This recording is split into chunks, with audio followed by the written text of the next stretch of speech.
2 years in a row now, the Dolphins have finished with a winning record and were oh so close to making the playoffs with a chance to win their first postseason game since yours truly came into the world in the year 2000. Now, the team is looking completely different. New head coach, new star wideout, and new studs on the offensive line. But there is one big name returning, quarterback Tua Tagovailoa, who, if he doesn't figure it out this season, may be looking for a new job. Tua ended up backing up Ryan Fitzpatrick to start his rookie year, but didn't have to wait long to make his NFL debut. He came in week 6 against the Jets with the Dolphins up 24-0. It was the first time a lefty had appeared in a game since 2017, which was actually Kellen Moore, the Cowboys offensive coordinator. Tua's season could have gone better for sure. He was named the starter during Miami's bye week and, well, had his moments. He was replaced in week 11 by Fitzpatrick, and then the next week during practice, he jammed his thumb and missed a game. In week 16, he was benched again for Fitzpatrick, who ended up on the COVID list. The Dolphins needed a win to make the playoffs and had to start Tua, who threw for 3 touchdowns and still lost. Not a great end to his rookie year. In 10 games, Tua had just over 1,800 yards and 11 touchdowns to 5 interceptions. Fitzpatrick left Miami in the offseason, leaving the starting job to Tua in 2021. He got off to a good start, beating the rival Patriots in week 1, which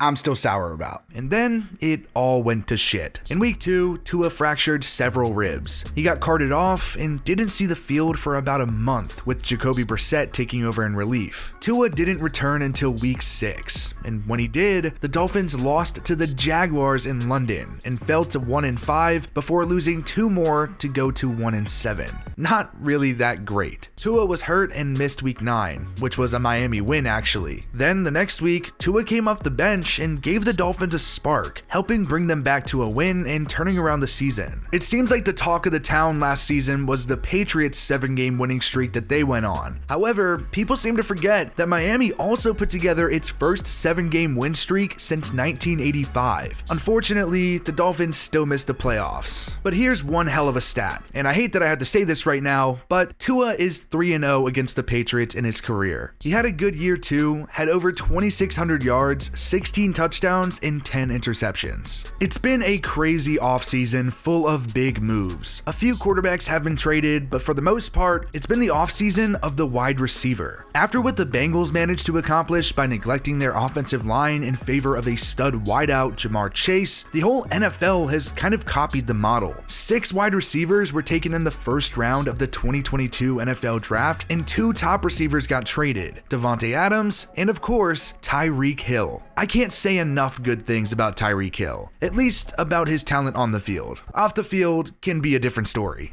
Remind me why he got kicked out of Oklahoma State again? Okay, alright, sorry, let's stay on topic. Hill has been great since he entered the league in 2016. He was actually supposed to go undrafted, but not because of his talent. Everyone knew that blazing speed had potential, but after his domestic violence arrest, most teams didn't even want to touch him. In 6 years in Kansas City, Hill was a Pro Bowler every season and was named an All-Pro 4 times, plus he helped the Chiefs to a Super Bowl victory. Hill had 4 1,000-yard seasons and went for a career-high 1,479 yards in 2018, the first year that Patrick Mahomes started. The Dolphins were able to get Hill, well, for 5 picks. A first, second, 2 fourths, and a 6th. Plus, Miami ended up giving him a 4-year, $120 million extension.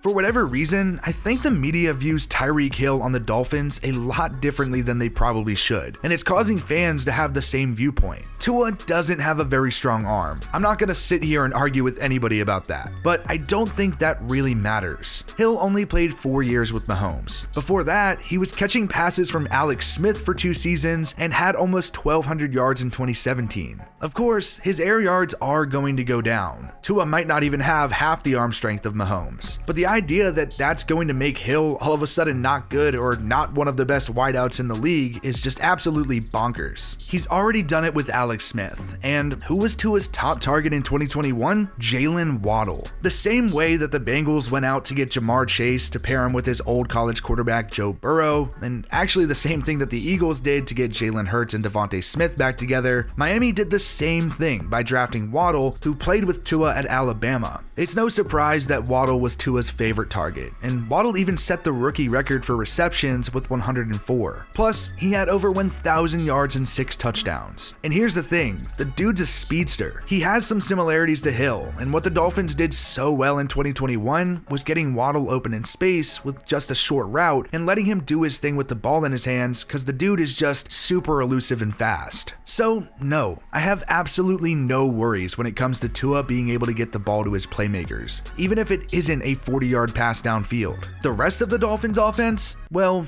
there's some questions there. Cedric Wilson, I think, can be a good number 3 wideout. He showed some promise in Dallas with over 600 yards last season. Plus, Mike Gesicki is a really good tight end. The Dolphins clearly didn't want to see him leave anytime soon, which is why they put the franchise tag on him, and he's had over 700 yards in the last 2 years. Listen, I get that Tua has a long way to go, but it's hard to get an accurate representation of just how good or bad he is when his offensive line is literally walking traffic cones. But credit where it's due, Miami is trying to fix that. The Dolphins made a huge splash in free agency, signing Teron Armstead to a 5-year, $75 million deal. The Dolphins' depth chart does have him listed as the starting left tackle, but I don't think I'd be too surprised if he went over to right tackle, since that would be Tua's blind side, since he's a lefty. Plus, Connor Williams signed with the Dolphins, who had been playing guard for the Cowboys since Dallas took him in the 2nd round in 2018. The rest of the line, however, is probably returning guys and could be a mess, but hopefully it can be stable enough to give Tua a real chance. Plus, how could I go through this video without bringing out Mike McDaniel? Brian Flores is gone, and the new head coach is McDaniel, who has been all around the league recently, but for the most part has followed around Kyle Shanahan for years since they were in Washington together. He really is an offensive mastermind, and he's such an easy guy to like. He's weird as hell, but still easy to like. I'm not quite sure what to make of McDaniel though, at least not right now. But if there's a guy that can turn Tua into a reliable NFL quarterback, it may be him. It's year 3 for Tua, and the Dolphins really have to see something out of him now. That has to be the big reason why Miami has gone out and made these crazy moves to really build around Tua, because now the Dolphins are going to be able to figure out whether or not he's the guy. I see a lot of similarities between what Miami and Philadelphia are doing right now. The Eagles are trying to figure out if Jalen Hurts is their guy, and it's really time for the 2 former Alabama quarterbacks to figure their shit out. Both already have 2 years in the league under their belt, and their teams both just traded for an elite wideout to help them. Time is running out fast, especially on Tua.